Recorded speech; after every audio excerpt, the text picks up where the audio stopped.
I can tell you is that we have tried to handle this case and provide as much security for all of the people involved in this as possible. And I'm not familiar with the details of what actually happened in that respect.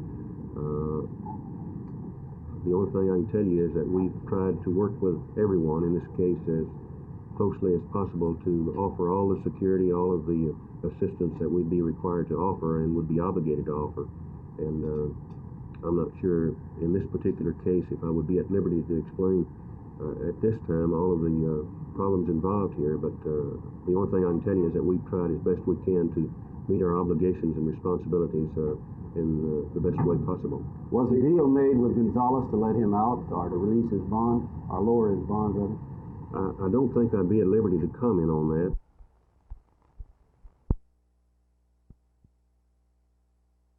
The drug problem has received so much publicity that people not affected may be complacent about drug problems in general. But more and more people are being affected because one thing for sure, the drug problem is growing. In Tarrant County, the number of deaths due to drug abuse has risen substantially in the first 5 months of this year.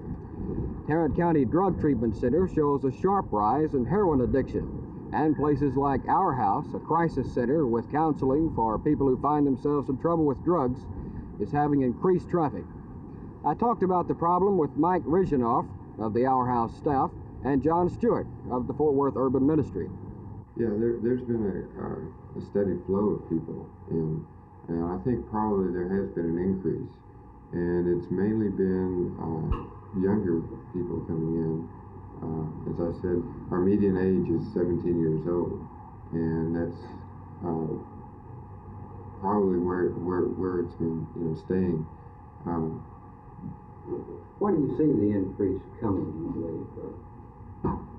with all the publicity on drugs now? Why are there more people using drugs? Well, that might be one reason, because of all the publicity. Another reason could be drug information, I think, in the city of Fort Worth. Kids just aren't believing it. Dr. Feliks Gwozdz, the Tarrant County Medical Examiner, reveals the number of deaths attributed to drug abuse this year already equals the total of all of 1970. According to the statistics and figures that we have, for instance, in 1968 we had only 5 cases, and 69 4 cases. 1970 we have a total 7 cases, while this year in the first 5 months is already number 7. We have 7 of those deaths due to acute narcotism. The consensus of those we have talked to believe the drug problem could be lessened if it were dealt with as a medical problem instead of a question of legality. It may eventually come to that, but before it can, the drug problem is affecting more and more people. More are dying as a result, and this summer could be the crisis period. Jim Green, Channel 8 News on the Move, Fort Worth.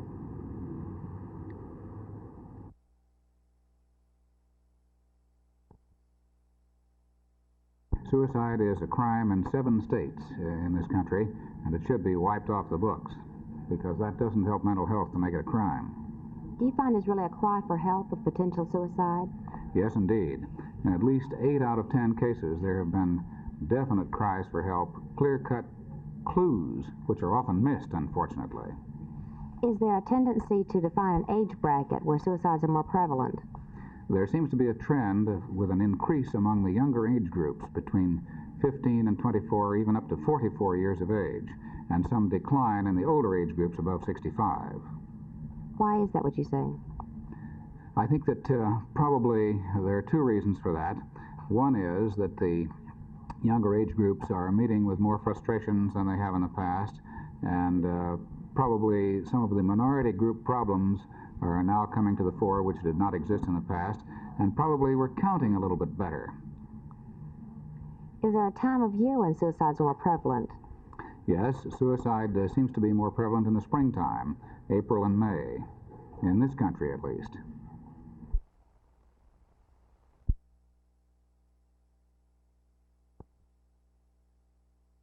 Well, they don't seem to be very effective, and I am inclined to agree with George Schultz. who says that there's really not much point in this job-owning business. It doesn't stop the railway employees from going out on strike if they feel it's important that they go out.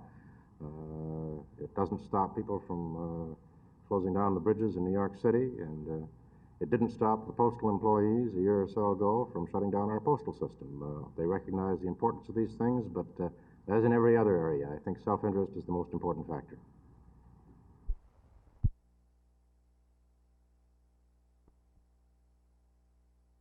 It doesn't matter whether we take the administration's bill or the Mills bill, both of them are bad because it's going to mean adding 12 million people to relief. It's going to mean that we're going to have a 15% Social Security total tax. 15% of payroll is going in. It's going to mean that the old people are thrown into this general thing, and instead of taking a responsibility for Social Security, we're going to mix them all in with welfare. It's going to mean we're going to borrow money in order to pay it instead of pay as you go. This guaranteed income is the worst step this country's ever taken towards socialism.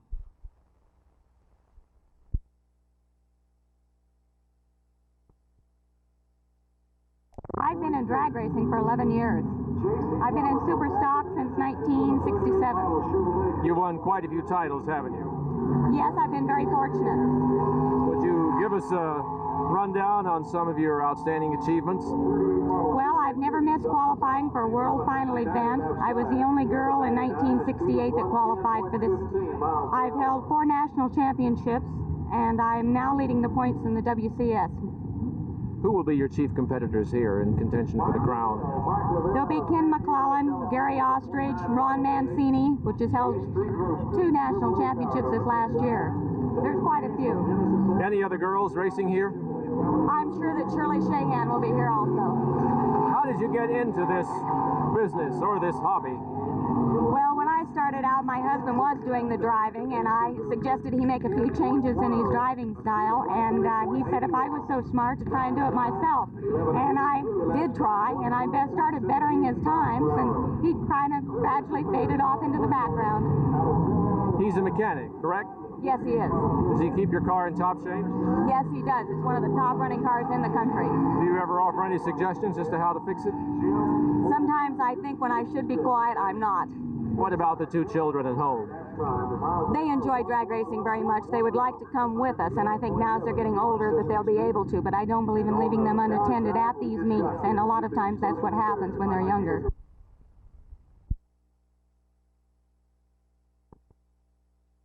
Dr. Parkinson, what is Parkinson's law? Parkinson's law is a law of nature, and it's worded as follows. Work expands to fill the time available for its completion, but it has a corollary to it. It follows from it that staff accumulates in an organization, especially an administrative staff, by a law of its own increase, irrespective of the work, if any, to be done. What brings about this? What force is it that causes the staff to increase even though the work does not increase? Well, one explanation, and it's one that we're very concerned with at this conference of the personnel managers, is that work fluctuates in most businesses. The tendency of management is to provide for the busy period, and that means that some people are going to be underemployed during the slack period. The underemployed people don't like to be underemployed, not below a certain point, so that they all think up things to do. Sometimes management thinks of things for them. Quite often they think of things for themselves. They keep themselves busy. They circulate questionnaires. They write memoranda to each other. And then when the next busy period comes round, they're not even available.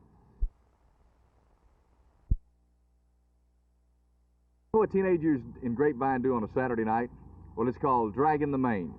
In the vernacular of the teenagers, they ride up and down Main Street here from one end to the other, seeing and being seen. But they say that it really doesn't turn them on.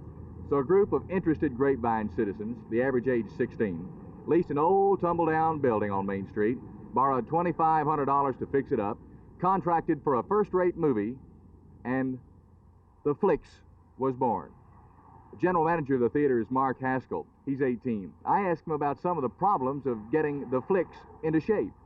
Well, the building was built like so many years ago that when we first started building, the walls are uneven when we put up paneling, and the steps were falling in, and there were big holes in the walls, and all the seats were ripped, and it was just in such a big mess that it took a long time to get it into shape where we could even start cleaning it up and fixing it up again.